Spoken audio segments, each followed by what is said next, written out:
The Philadelphia Eagles have started this week with a bang. According to NewJersey.com's Mike Kay and the guys over at Over the Cap, the Birds have tendered 3 exclusive rights free agents. Now, what does this mean? Well, an exclusive rights free agent is a player who, if offered a league minimum contract, kind of has to accept or they don't play in the NFL. That's sort of the lingo we're working with here. So it's pretty much just some general maintenance here for Howie Roseman, but it is good to know that these 3 players in particular are returning. Who are they and why are they important? Let's find out. Kicking things off, we have got arguably one of my favorite players on the entire Eagles roster and one of the team's brightest talents, linebacker Alex Singleton. The former CFL standout, of course, joined the Eagles in 2019 and carved a special teams role, but 1 year later, he grinded his way to a starting position in week 6 and never really looked back.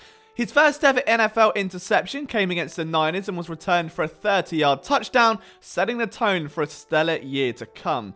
He led the team in tackles with 120, and that ranked him 5th in the entire NFL. And you've got to wonder, if he started all 16 games, just how much progress would he have made? Could he have led the entire NFL?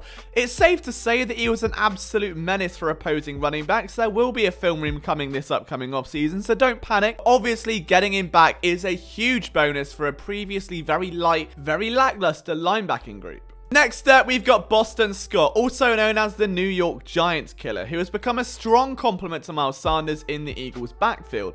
Now, whether or not he should be an RB2 or an RB3 is up for debate. I personally think he would be better suited to that Darren Sproles role, that change of pace, that third running back in the rotation, but he has proven that he can fill a bigger role in a pinch if needed.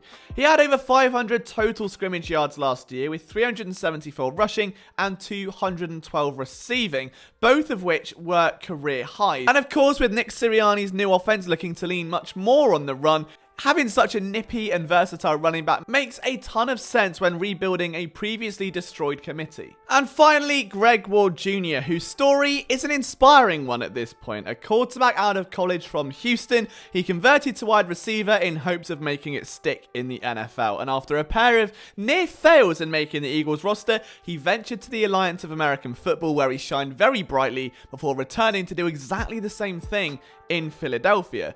Ward ended 2020 with 419 yards and 6 touchdowns after a very hot end to the 2019 season. But there is no doubting that Greg Ward Jr. has earned every single snap that has come his way so far, and he will continue to fight for those that lie in the future.